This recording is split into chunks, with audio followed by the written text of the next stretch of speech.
Marcos 15.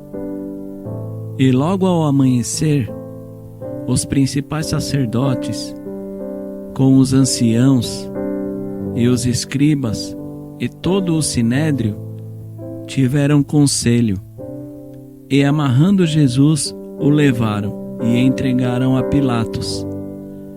E Pilatos lhe perguntou: Tu és o rei dos judeus? E ele respondendo disse-lhe: Tu o dizes.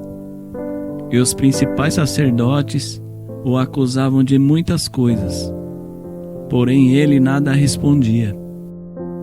E Pilatos o interrogou outra vez, dizendo: Nada respondes?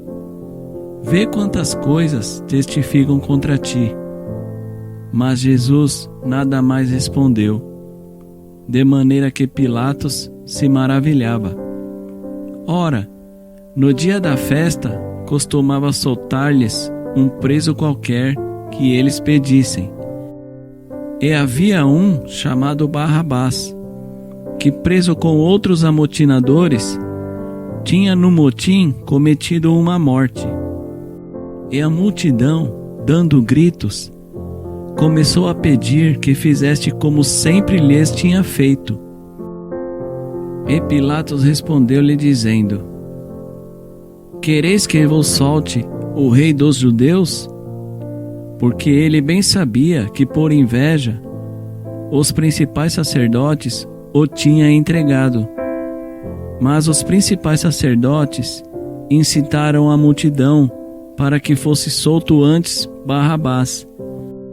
E Pilatos, respondendo, lhes disse outra vez: Que quereis, pois? Que faça daquele a quem chamais rei dos judeus?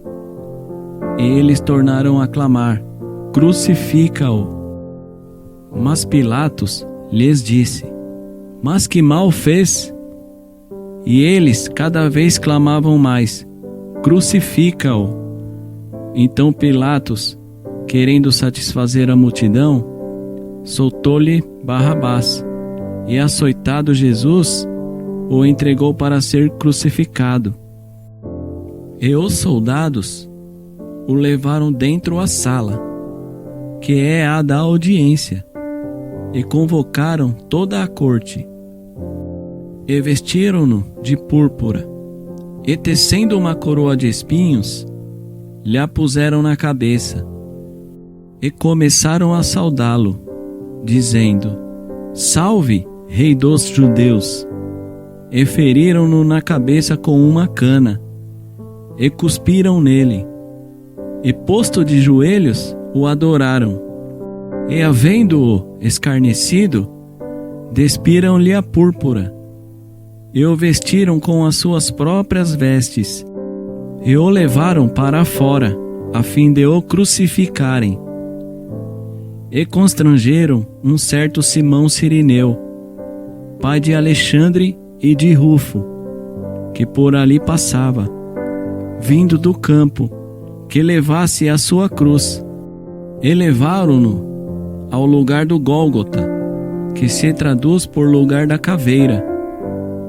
E deram-lhe a beber vinho com mirra, mas ele não o tomou. E havendo-o crucificado, repartiram as suas vestes, lançando sobre elas sortes, para saber o que cada um levaria. E era a hora terceira, e o crucificaram. E por cima dele estava escrita a sua acusação: O Rei dos Judeus. E crucificaram com ele 2 salteadores, um à sua direita e outro à esquerda. E cumpriu-se a escritura que diz: E com os malfeitores foi contado. E os que passavam blasfemavam dele, meneando as suas cabeças, e dizendo: Ah, tu que derrubas o templo e em 3 dias o edificas, salva-te a ti mesmo e desce da cruz. E da mesma maneira, também os principais sacerdotes, com os escribas, dizia uns para os outros, zombando: salvou os outros e não pode salvar-se a si mesmo.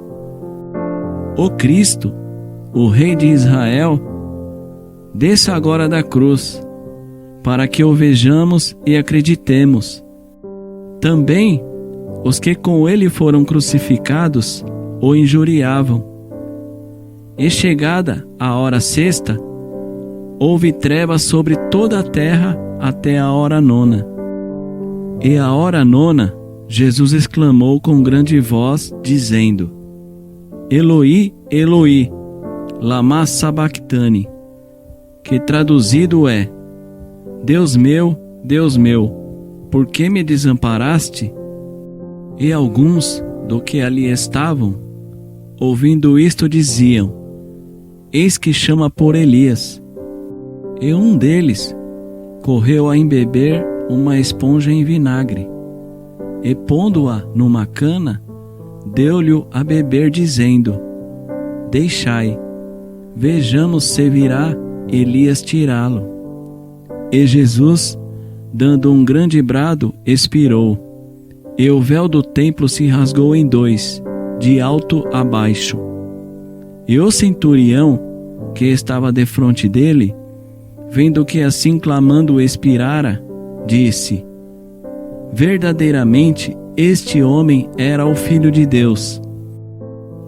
E também ali estavam algumas mulheres, olhando de longe, entre as quais também Maria Madalena e Maria, mãe de Tiago, o menor, e de José e Salomé, as quais também o seguiam e o serviam, quando estavam na Galiléia, e muitas outras que tinham subido com ele a Jerusalém. E chegada a tarde, porquanto era dia da preparação, isto é, a véspera do sábado, chegou José de Arimateia, conselheiro honrado, que também esperava o reino de Deus, e ousadamente foi a Pilatos, e pediu o corpo de Jesus. E Pilatos se maravilhou de que já estivesse morto, e chamando o centurião, perguntou-lhe se já havia muito que tinha morrido. E tendo-se certificado pelo centurião, deu o corpo a José, o qual comprara um lençol fino, e tirando-o da cruz, envolveu-o no lençol, e o depositou num sepulcro lavrado numa rocha, e revolveu uma pedra para a porta do sepulcro. E Maria Madalena e Maria, mãe de José, observavam onde o punham.